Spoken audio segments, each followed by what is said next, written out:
It's true. All right. Welcome to Startup Canada Live, Startup Foundations.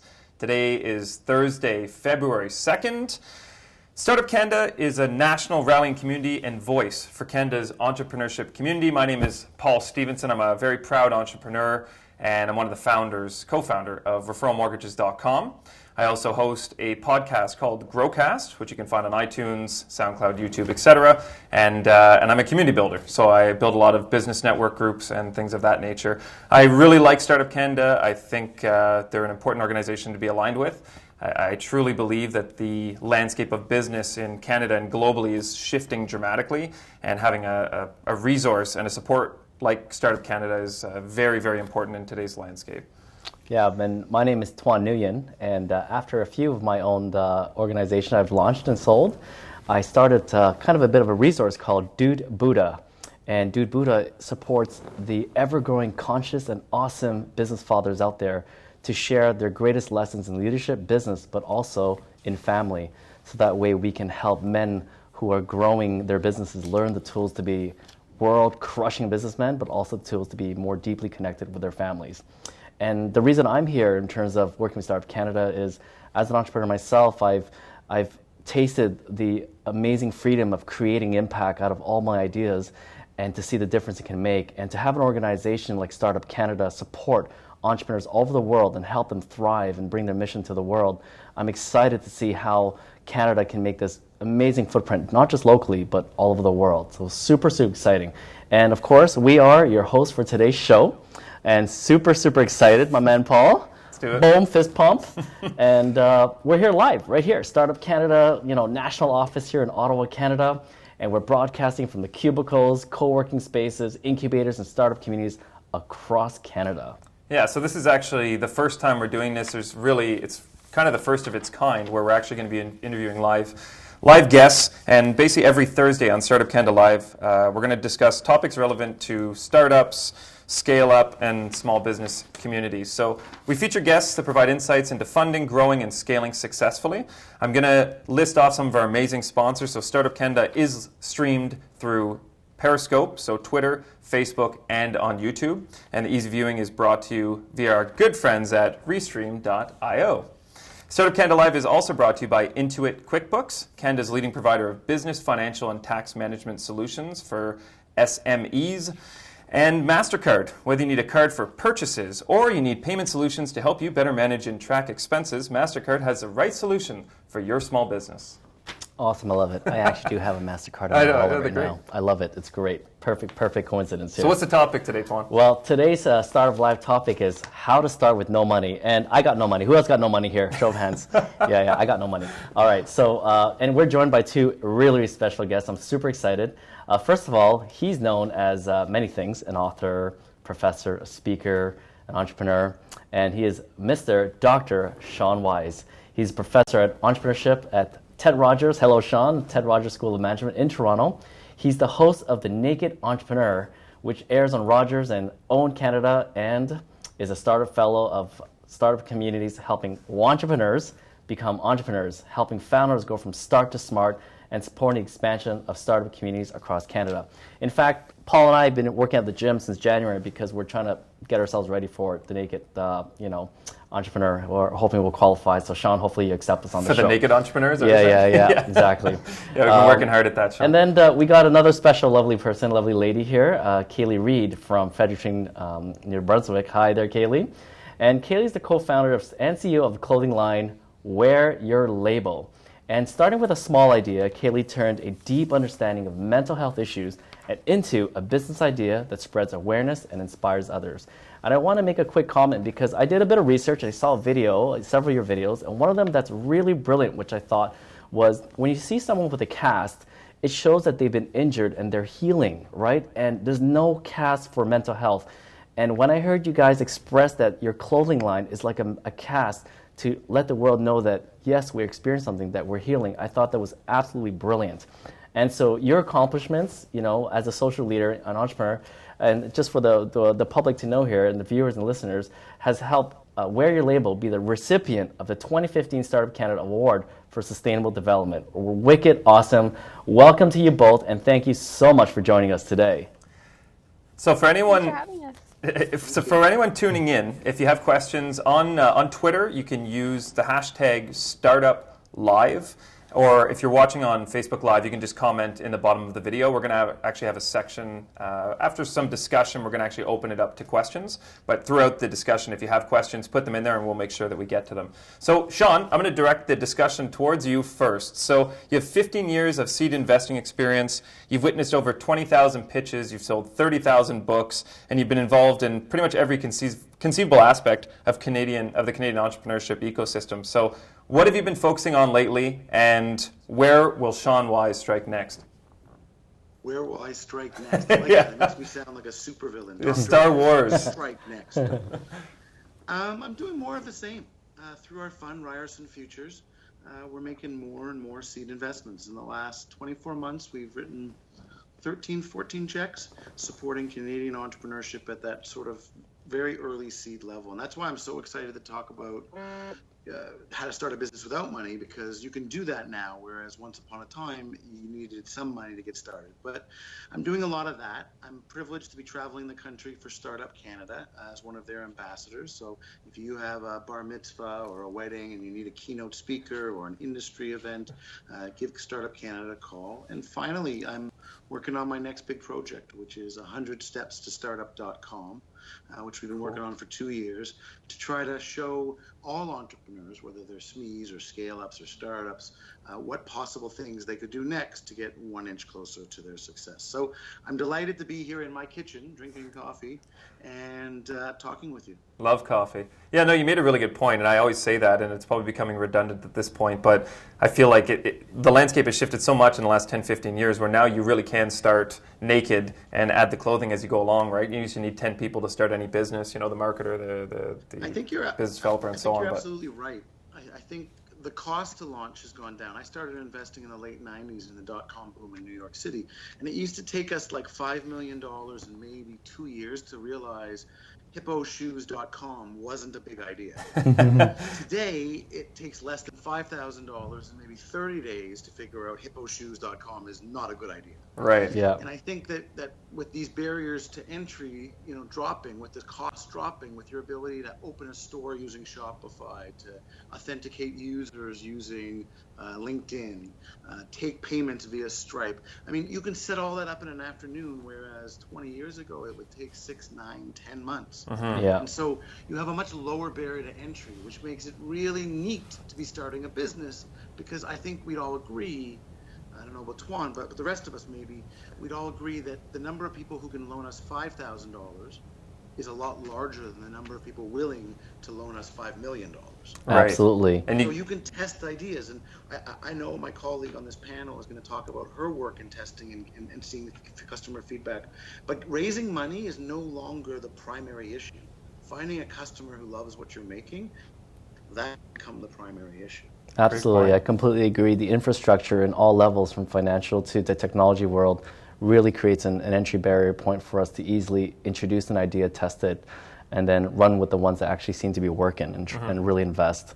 But yeah, thank you so much, Dr. Sean. Now let's move over to our other specialist, Kayley. So you've accomplished so much in just the first few years of Wear Your Label. You've spread understanding and awareness about the complexity of mental health, showed your collections at the New York Fashion Week even, attracted international attention for your positive message. So what inspired really for you to start this label? What's really the source of it? What was your why? Yeah, so much of it comes down to my personal experience. So when I was in university, I struggled with depression and an eating disorder, and it was something that I wasn't comfortable talking about. Even just a couple of years ago, there was still so much stigma surrounding mental health, and there is today as well, but there are more and more campaigns and brands coming out to make it a visible issue.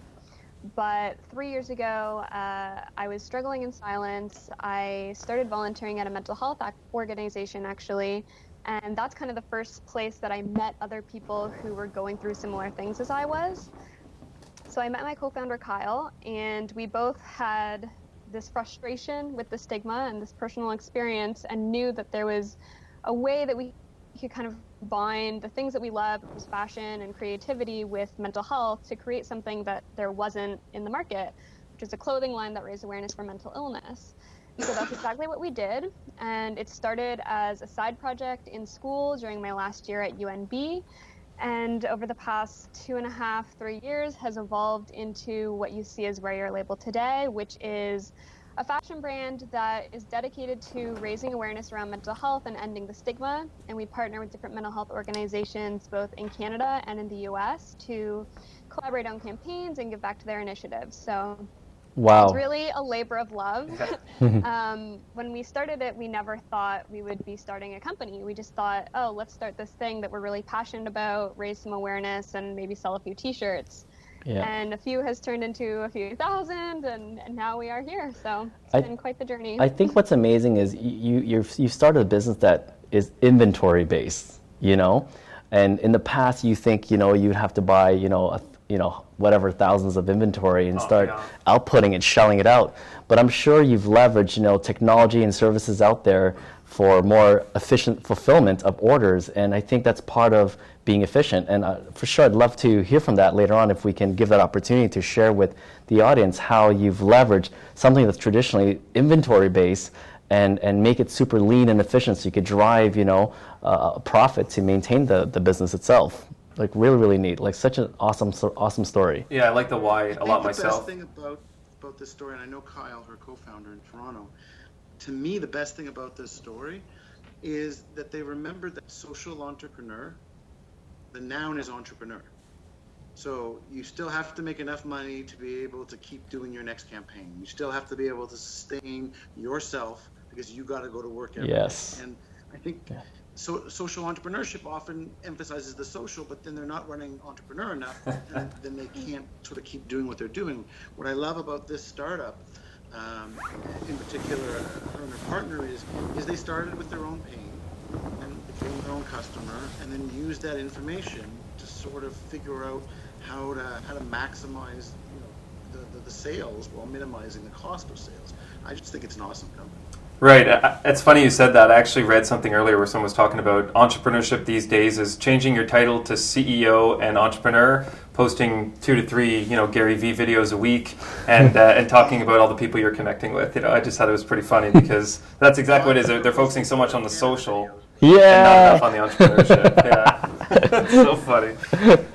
So for yourself, Kayley, I want to say as well that I think your why is incredible because I know Tuan and I both had, you know, lots of discussions between ourselves about mental health issues and how people don't have a voice. So just creating awareness around anything mental health related I think is vitally important. And now that people have access to that information, being able to connect with people that are like-minded and kind of have that same why is very important. So building a business around that covers, as Sean was saying, both kind of the social and the entrepreneurship side of it. So starting your company out of university, obviously finance, just going to university is difficult. So what surprised you, if anything, about starting a business right out of university? And how did you, I guess, in terms of finances, what challenges did you face early on with the business? Yeah. So when we started the business, we were really naive about everything. Neither of us were business students. This wasn't something that we were planning on doing, so we hadn't really done research or anything around it. But in a sense, I think being naive about starting is a good thing because we didn't know how challenging it actually would be. And had we known how hard it was, I don't know if we would have actually gone through and done it. So in a way, it was good to not know how hard it was and not know what we didn't know. For us, we were lucky because we got accepted to a business accelerator program right after graduation. So we did the Summer Institute at the University of New Brunswick, which is a relatively new accelerator program. We received some small startup funding, prototype funding to be able to launch our first collection, buy a little bit of inventory, and then afterwards decided to take on a couple small business loans to have additional funding to start up. Both being super young, straight out of university with student loan debt was difficult because, you know, you don't have a lot of credit any credit that you do have is not great. And so, approaching a bank or anybody about loans is really risky because they don't see you as a solid investment. So we were lucky in that we got a couple loans from like startup focused lenders like Futurepreneur. And that's what kickstarted everything. And since then, we've really just been relying on sales and growing sustainably through sales, rather than approaching, venture capital or anything like that. And it was hard. We did a lot of bootstrapping along the way, but I think that in the startup community, there's a lot of emphasis on raising money, and there should be more emphasis on selling the thing that you're trying to raise money to make. Right. If you can sell to customers, that's the best proof that, it can be a successful business, more so than raising $100,000 or $1 million. Sean's clapping for anyone that can't see him right now. No, thank you. It doesn't prove anything until you can actually sell your product. So that's exactly what we did, and we definitely grew. In my head, we grew slower than we would have if we had startup funding, but it worked for us. Yeah, so I'm curious, and I'll make this a two-part question. One, Kayley, and then Sean, kind of at the same time. So first of all, I'm curious, when you actually applied for the funding, what were some of the strategies you applied to secure the funding, to position yourself, to make yourself attractive enough to win that funding? And Sean, the other thing kind of related is, what's the biggest question you always get from entrepreneurs seeking startup funding? And what are the biggest mistakes you've witnessed entrepreneurs make when looking for funding? It's a lot of questions. Yeah, so we could start, Kayley, if you can, just since we're on the topic. Yeah. I honestly, when I look back at some of the funding applications that we did, our articulation of the brand was just so amateur compared to now. So part of me is surprised that we did get, the funding that we did, but I think having really great mentors was a big part of it, who were able to help us craft our messaging, and who had experience in investing or building startups, who could say, okay, this is what they might be looking for. Here's what you need to include in your business plan. So that was really helpful. Very cool. And Sean, just on the Sean, note do you remember of, any of those 10 questions? Repeat. What's the biggest question you always get from entrepreneurs looking for startup funding? So what's the biggest questions around startup funding? Okay, let's leave it. Hold on. So what's the biggest question I always get from entrepreneurs? So I see a lot of entrepreneurs go through the TV show when I was with Dragon's Den and now touring the country. The number one question is always the same. What do you think of my business? Is it fundable? And I think they've got it really wrong. 20 years ago when I started in venture capital in the dot-com boom in New York, it took $5-10 million to figure out your idea sucked. And so you needed access to that money to prove whether you had a business or not. And so VCs were looked as kingmakers. Oh, I got the money, everything is great. But they're not. In fact, giving money before problem solution fit or product market fit later on is a disaster, because people forget what they're really in business for, which is addressing an unmet market need and finding a customer who's willing to pay for that. And I think that we used to try to pretend we knew the answer, and we give you a checklist. It has to scale, and it has to be very cash efficient, and the unit economics have to work. But the truth is, about 10 years ago, I met a guy named Steve Blank and his student Eric Rees and their protege Ash Majura started talking about this lean startup concept, and everything changed. I realized I never really knew a checklist, but more importantly, I really realized that my opinion doesn't matter. What matters is the customer's opinion. I would never have invested in Angry Birds, but wow, that's an amazing success. And so I think what people have to realize is that today you can just go direct. You can put up a Shopify site and sell t-shirts before you even order them. Look at Threadless. Threadless is one of the only companies in the world that has zero inventory. Why? Because they sell them and then make them. Yeah. If you can kind of make that work, and it's not for everyone, then you have a real advantage. And so the number one question is my idea any good? And my number one answer is, you're asking the wrong person. Yeah. Well, you hit the nail on the head, too. I can tell you that you should not be making software for naval surgeons, because you're not a software engineer, you don't work in the Navy, and you're not a surgeon. But in general, the customers are your best source of not only validation, but money. Like just look at Kickstarter, look what they do. They're the best source of feedback. You can ask them what color they want it to be and only make the colors people really want, regardless if you want them all pink. Mm-hmm. Most important, people can vote with their dollars. So I'm a big fan of this startup. So I don't mind, let's say, that they're not the cheapest t-shirt in the world, because that's not what their value proposition is. And their value proposition is all about me, embracing the change, getting to talk about it. And so if I wore a t-shirt with my ADHD on it, maybe it would make more people comfortable. And so that gives you a whole other benefit that no investor can give you, which is that social buzz. Every one of your customers tweets once. It's worth more than me tweeting to my 39 Twitter followers. And I think that the biggest problem people have today is that they're living in the 20th century. In the 21st century, it's ready, fire, aim. Not ready, aim, fire. I mean, let's ask our entrepreneur, what was her experience? Because I could just be one of these people who, just invest, doesn't do it, but I've done it myself. No, I think we're saying a lot of the same things. I definitely agree. Very cool. So the next thing you asked me was about mistakes, and I think it was about what mistakes people often make funding. And someone who writes is a member of a fund, has been a member of a fund for a long time, write a lot of checks. They're all sort of similar. So mistake number one, I wrote down here, asking investors for money before you've asked your customers for money. Mm-hmm. Great one. You're in B2B, That's good. And you're making some machine that costs $500,000. All the more reason to go get pre-orders. Right. All the more reason to engage early. If you're B2C and you want to make a game with 1,000 levels, release one. Just one. See if anyone cares. So Or how? outsource the next one, or kickstart it. So the number one mistake is putting investors ahead of customers. The number two mistake when raising money is not investing your own. If you're a part-time founder, why do you want my full-time money? If you haven't put in your money, why should I put it in mine just because I have more of it? And that might mean using a credit card like MasterCard, who's sponsoring this podcast. Or it might mean like borrowing from friends and family.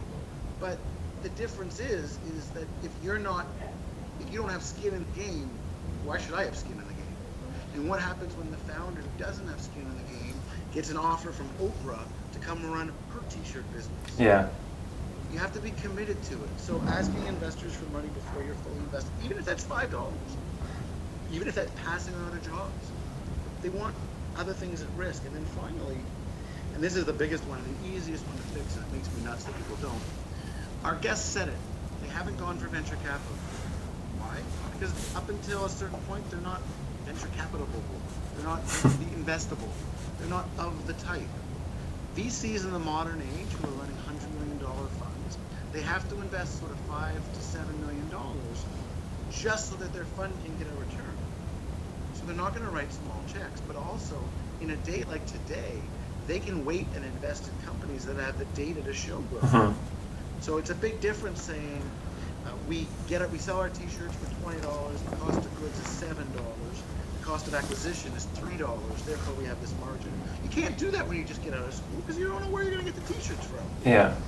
So VCs aren't the right answer. So the biggest mistake I see is obviously asking for money before you talk to your customers, asking for money before your own money is in, and the biggest one is asking for money from the wrong source at the wrong time. Futurepreneur was the perfect place for this company to get its funding. Right? It's a safe place. It comes with great mentorship. It has some reputation in and of itself. It helps promote you. But also, they ask questions that people who are just graduating from university can answer.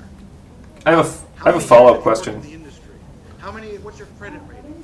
Yeah. I think what people need to do is focus on what's available, whether that be angels or friends and family or credit cards or banks or selling your kids to science.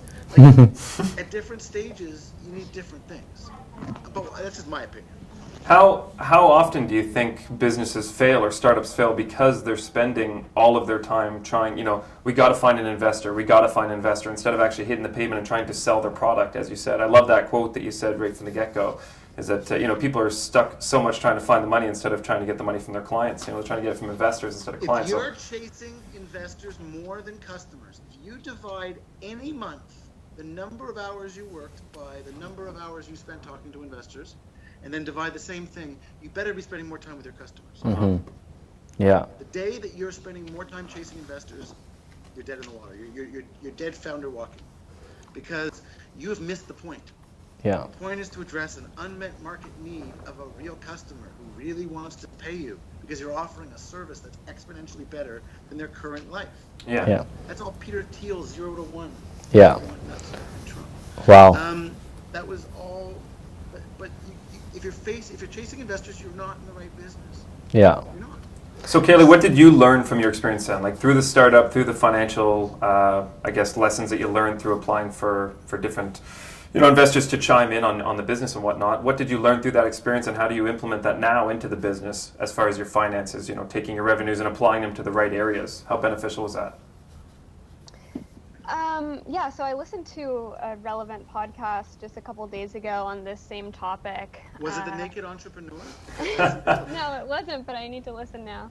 It was a Girl Boss podcast hosted by Sophia Amoruso, who's the ex-CEO of Nasty Gal, and she was talking to a female entrepreneur who had raised, $10 million for one of her companies, and up until that point, she had been really bootstrapping it. And when you're in that place where you have to choose between like paying for rent and paying for your next batch of inventory, you really learn how to stretch a dollar.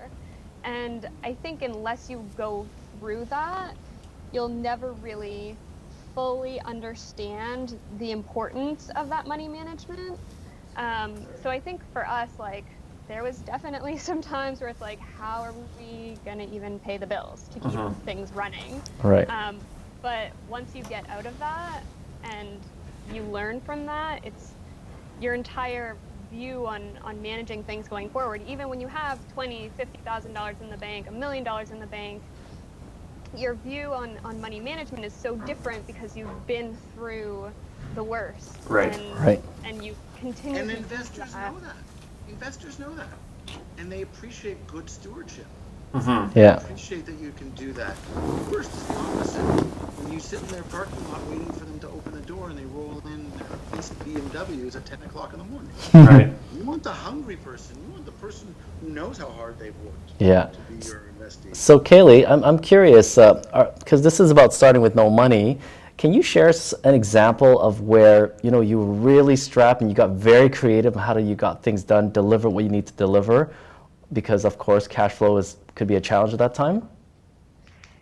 Yeah, there has been many a times, but I think similar to what Sean was saying previously, we live in a wonderful age of technology and the internet where you can do so much while you have so little. And so things as simple as putting a collection for pre-order before we actually have it in our hands, or using a drop shipping service so that we can, save costs on one product that we really want to launch but don't have the money to bring it in yet. We're kind of lifesavers.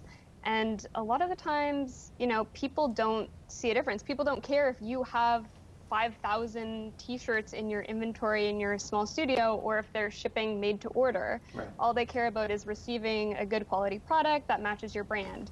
And so we've had times where, we've had to put something for pre-order and do that. But yeah, it's all a learning curve. And Sean, you probably see that a lot too, right? With people starting their business and they're so worried about having, the website has to be perfect, the Facebook page has to be perfect, we have to get this many followers. They're spending so much time spinning their wheels. So what parts of starting a business can entrepreneurs start, I guess, before actually having access to the capital? And what are the most valuable actions they can take prior to having that money? Well, I think it's a great question. So prior to having enough money to pay for inventory, you shouldn't have inventory.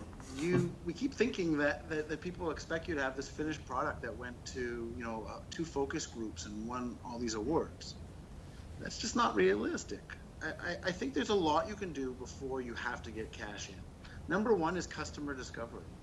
If you think you've got a great customer segment, like persons who are touched by, involved with, or support mental illness, that's a good customer segment, but you still got to figure out where to start. So you want to find your beachhead. And you don't need any money to find a beachhead. You need to get off your tush and go talk to people for 45 minutes at a time about their problems.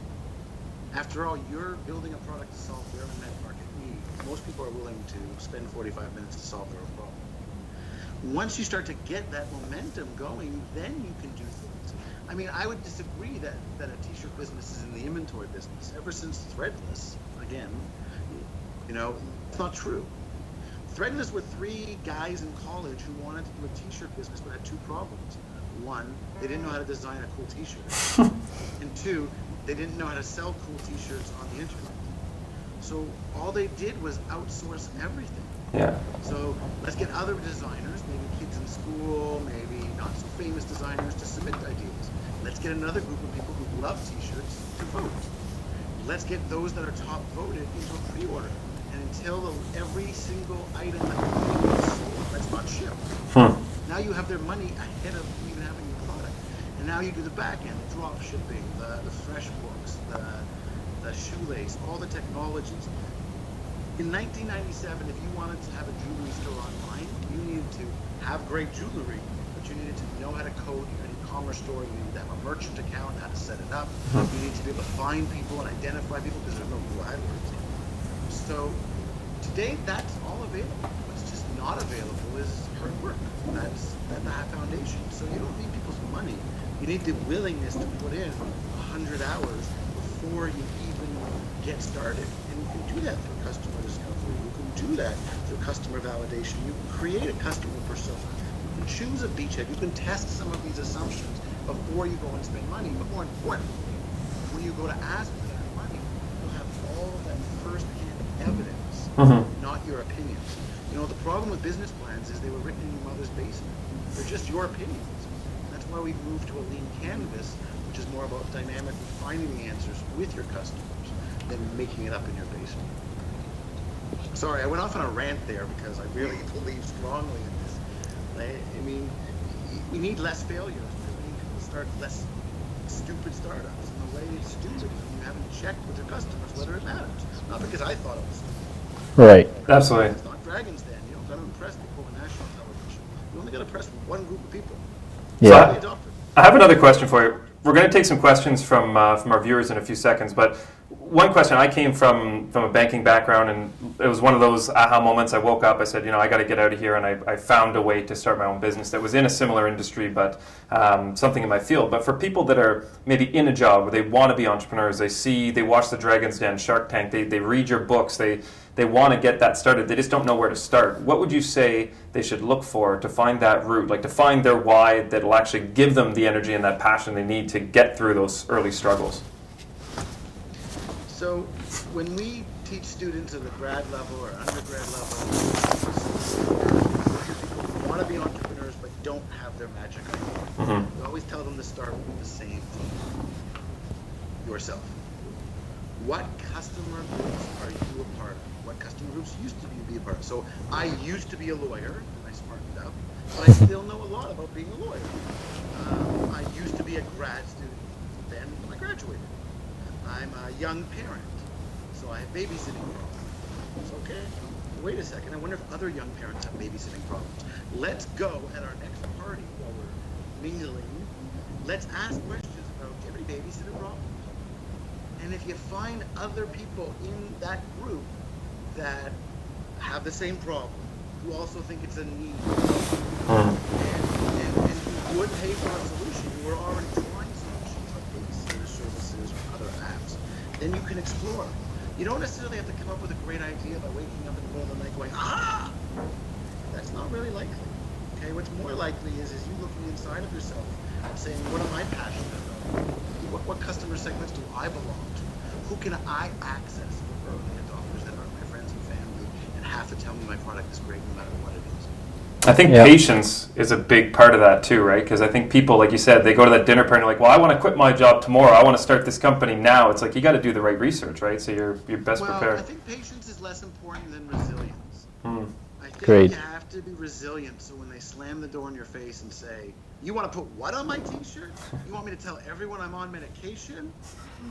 You take that as not an insult, not a put down, but an opportunity to learn. and to understand your customers and either put them in that customer segment or move them out of that customer segment, or figure out maybe you are wrong.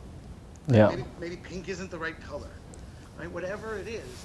And I think that takes resiliency, because for most people, we've been raised with this, oh, you got 7th place, here's a ribbon. And so when you don't get a ribbon, when someone tells you your t-shirt sucks, you have to have resilience and turn that into something positive. So patience, yes, but more importantly, a high adversity quotient, an ability to get up a lot after people put you down. Yeah, this morning I have to concur. I was on a parent panel where we expressed being a parent entrepreneur, and they asked what was the biggest challenge, and my response was most people will say work-life balance with kids, but I find the biggest challenge is really emotional and mental strength, because the dialogue that you have in your head as an entrepreneur and as a parent it can be debilitating if you let it control your life. And if you're strong enough, you build your mental strength and be resilient, you can tough through some of the most difficult challenges that, like, the world is betting against you even, right? But again, you have to choose. Yeah. So you spotted the issue, you want more mental resiliency, you have to choose to go fix it. I can tell you 2 ways in under 30 seconds that you can increase your mental resiliency. Number 1, join Startup Canada. Go to other groups where entrepreneurs hang out, listen to them moan, realize you're not alone at 3 in the morning worrying about your business, ask questions to each other, share things. We know unequivocally that the stronger the community, the more likely of startup success. We know that the more active someone is in a community, the more involved they are, the better their mental health. We just know that from firsthand evidence. Number 2, meditate. That was under 30 seconds. If you can control your own inner dialogue, even for a minute, even for 5 minutes, then the next time that dialogue is running away with you, which I know firsthand how hard that can be, you get your mental resiliency. Doing meditation is like exercise for the mind. 5 minutes a day and you'll be healthier. What do you do, Kayley? What do you do as a founder when you're frustrated? Yeah, I'm a big advocate of self-care. So, and that looks different for everybody. For some people, it's meditation. Some people, it's physically working out. For me, I'm like a big bubble bath, zero electronics person. And also having a great support system is huge. I think it's hard, like when you're an entrepreneur, if you have friends who are not entrepreneurs, they're never going to get exactly what you're going through and the struggles that you face. So like you said, surrounding yourself in that community. I'm really lucky that my boyfriend is also an entrepreneur, so we totally get each other in that sense. And I think that's just a huge, huge thing, to have somebody to bounce everything off of and be totally transparent and unfiltered and, you know, honest about all of the struggles that you're going through. Because a lot of times in the startup community, we like to highlight the good things and, you know, tiptoe around all of the shitty stuff, really, but everybody goes through the same challenges. So I think it's important to be honest about that and share our experiences so that other people can feel like they're less alone. It's getting harder and harder to hide, too, from everything, you know, from your past, from your mental health issues, whatever it is. So being upfront about it, it's liberating, but it also allows people to connect better with you, right? So you have those outlets where you can talk to people. I'm a big advocate of meditation. I know Tuan is too. Recently, I dove into the, kind of a good pun actually, dove into the isolation tank. I don't know if you guys have tried that, but it's like meditation on steroids. So complete sensory deprivation, pitch black, you're floating, and it's incredible. You're able to connect with yourself, you have absolute clarity, and it's a great way to realign with, you know, the why of what you're doing in life. Very cool. Shall we? I mean, I could continue easily with a few more questions, but let's give the users an opportunity to ask some questions. Can we pull up the Twitter questions here, guys? All right. So here we have from @ChristineJS. How would you suggest a startup look for funding or / grants, especially when there can be many scams online? My recommendation, join Startup Canada. Join community events. Talk to other people in your neighborhood. If they're getting scammed, then you'll find out about it.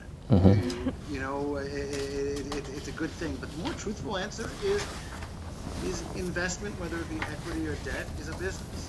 Yeah. So an offer that's too good to be true is a scam. Yeah. No one's going to give you venture capital money after 3 minutes. Yeah, so true. Next question. Thank you, Christina JS. Twitter's incredible. Yeah.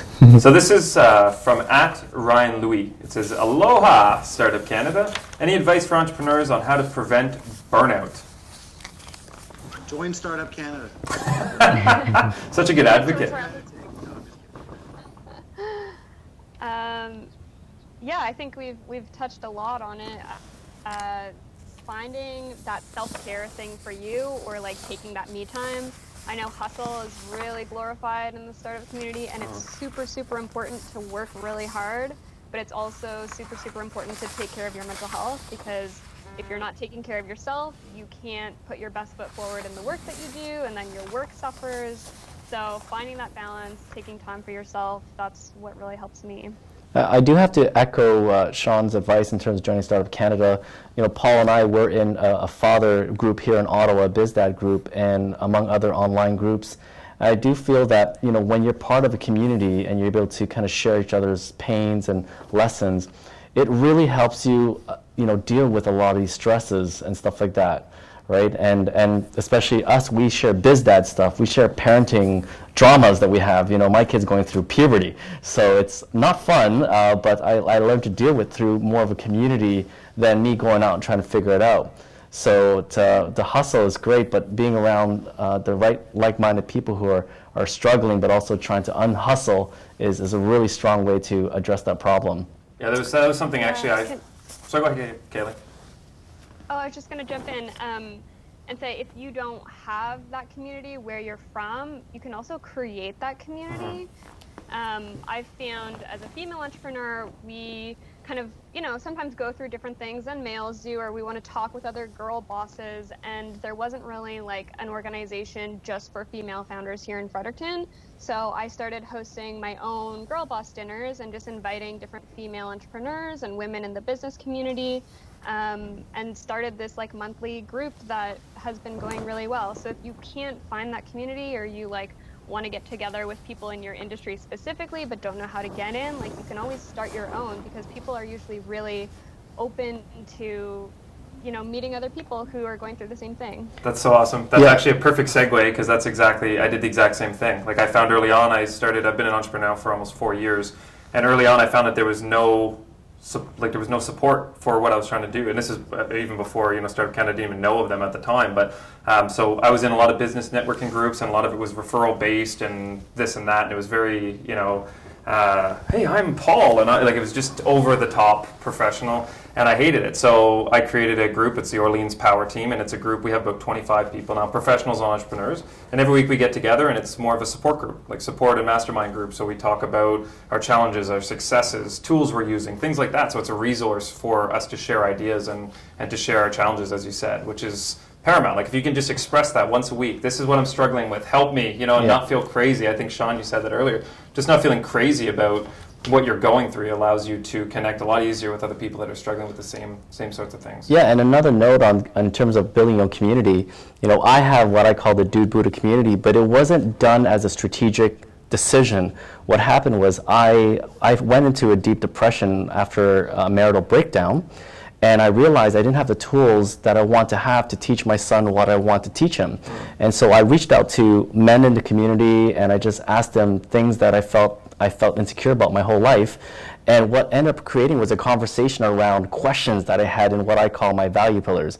I value business, fatherhood, you know, dudehood, masculinity, and health. And I started asking the community questions around my value pillars, and what ended up creating was what people call these days a tribe. And so, you know, this happened organically just through the search of things that I was interested in and growing. And you'd be surprised how that support can build just by you reaching out and say, please help me out, I'm struggling here, or, you know, things like that. So really easy to build a community just by being you and reaching out to help you grow. Your vibe attracts your tribe. That's what they say. Love it. Yeah. So we're nearing the end of the discussion about how to start up with no money. So what final advice would you guys give to our viewers as far as starting their business and having limited financial resources at the beginning? I can go first. Yeah. I think just doing it, like just start, even if you don't have the final product, even if you don't have, you know, everything perfect or the money that you're hoping for, or whatever. just starting and getting it out there and getting people's feedback and selling what you can or pre-selling or whatever is the best way to see if an idea is going to work. Awesome. Yeah, I'd pick it up from there. 4 words. Done today beats is 5 words. Perfect tomorrow. Done today beats perfect tomorrow. If you're solving a really big unmet market need, you don't have to be perfect. Let's go back together to before email. Yeah. So parents' day, right? If they wanted to break up with each other, they wrote each other Dear John letters, right? And it would take like 7 days to get there, then 7 days to get back. And today you just text somebody. When you're bringing something to the market to address an unmet market need, it doesn't have to be perfect. It just has to be better at delivering the value that's not being met. So stop trying to be perfect and start trying to be out there in the market and dialogue. Less talk, more walk. That's awesome. I think that's brilliant. That not wanting to be perfect is that message I think is so important for so many people, especially starting off, because I find so many, when I was in startup mode, I always look at the big shiny object and the big shiny person, and that in my eyes is perfect, all right? And you just strive towards that, but you don't realize that your own journey of mistakes is really where the beauty begins, and where your business starts forming. So thank you so much for that. I want to thank you again, Dr. Sean Wise and Kayley. Again, what a great conversation about how to start with no money and more, spirituality, self-care. Thank you so much.